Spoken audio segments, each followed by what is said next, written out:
दैबानानि दैखौ लोंनानै जेसेबां गोजोननाय दं, बिनिख्रुइ निजिरानि दैखौ लोंबा साबसिन गोजोननाय दं। देरहासार नार्जारी।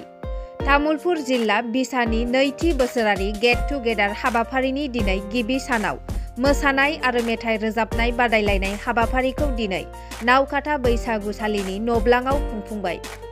गाबोन 18 फेब्रुआरि नैथि साननि हाबाफारियाव सावथुन मुलुग मोजां मोनग्रा रायजो राजाफोरखौ दोलै नोगोरै फैनानै बाहागो लाफैनो खावलायदों तामुलपुर जिल्ला बिसानि फोसावदिं नेहाथारि देरहासार नार्जारीया। बेजों लोगोसेनो खौरांगिरिफोरनि सोंथियाव फोरमायदों दि दैबानानि दैखौ लोंनानै जेसेबां गोजोननाय दं, बिनिख्रुइ निजिरानि दैखौ लोंबा साबसिन गोजोननाय दं होननानैबो फोरमायबावो।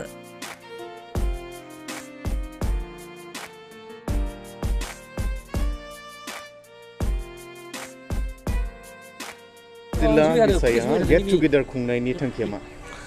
नंगौ, जोङो तामुलपुर डिस्ट्रिक्ट बिसाया गाबोन नैथि गेट टुगेदार खुंफुंनो लादों। बेवहाय जोङो जोंनि तामुलपुर ओनसोलाव महरगिरिफ्रा खौसे जयै लोगो मोनलायनायनि मोनसे खाबुखौ जों गाबोन लादों आरो मानो होनोबा जोङो बहुद फावसायनानै दंमोन जोंनि बे तामुलपुर ओनसोलाव महरगिरिफ्रा। बे हिसाबै जोङो महरगिरिफोरखौ फोजाखांनो थाखाय नैबे गेट टुगेदार हाबाफारिखौ जों लानाय जादों। जोङो गाबोन फुंनि समावनो फिरफिला बिरहोनाय आरो मुंख्लंफोरखौ गोसोखांनानै बिबार बावनाय, बिफां फुलि गायनाय बायदि हाबाफारि लादों फुंबिलिनि समाव। दिनै जोंहा मेथाइ खननाय आरो मोसानाय बादायलायनाय हाबाफारिया दिनै जोबनानै थांबाय। जों बे मोननै हाबाफारिखौल' दिनै लानाय जादोंमोन। जों गाबोन फुंनिफ्रायनो जोङो तामुलपुर डिस्ट्रिक्टनि जेसेबांनाखि मिउजिसियानानो जा, मेथाइ रोजाबगिरियानो जा, बा एक्टर एक्ट्रिस, सोरबा प्रडिउसार, सोरबा डिरेक्टर, मेकआप आर्टिस्ट, सोरबा केमेरामेन, जों बयबो सावथुन मुलुगजों लोब्बा थानाय गासैबो सुबुङानो नैबे गाबोननि हाबाफारियाव जोङो बाहागो लागोन आरो बयखौबो जों फैनो थाखाय खावलायहरदों आरो गाबोननि हाबाफारियाव। जोङो गाबोन मोनसे हाबाफारि लादों 11 बाजियाव सावरायमेल। बे जाहैबाय बर' सावथुन मुलुगखौ गोदान आदब खायदाजों जौगालांहोनायनि सोमोन्दै जों मोनसे सावरायमेल लादों। बे हाबाफारियाव जोङो बाहागो लाफैगोन जोंहा मिरुनि जुरि बर्डनि सोद्रोमा बिथां मदाराम बसुमतारिया।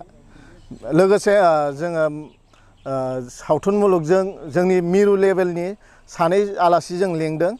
बिथांमोना जाहैबाय मुंदांखा फेस्ला फावखुंगुर दैमासा मेन्देला ब्रह्म, लोगोसे मिरु बिसानि फर्थ सेक्रेटारि दिपेन बर', लोगोसे जोंनि तामुलपुरनिफ्रायनो मिरु लेभेलाव बिबान लानाय जोंहा नै हरेन उजिर, लोगोसे नगेन ब्रह्म दैमारि आदा दङ। बिथांमोना जोंनि गाबोननि हाबाफारियाव मैखोमै बाहागो लागोन। लोगोसे जोंनि बिटिआरनि एमएलए, एमसिएलए, इएम गासैखौबो जोङो नैबे गाबोननि हाबाफारियाव जों लेंहरदों।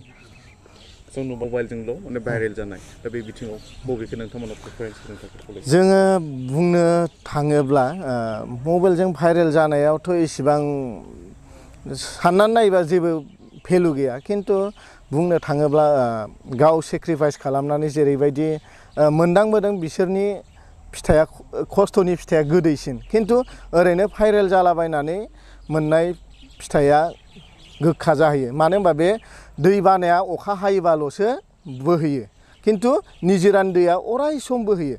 जोङो निजिरानि दैखौ लोंनानै जेरैबायदि गोजोननाय दं, दै बानानि दैयाव जोङो बारा गोजोननाय गैया।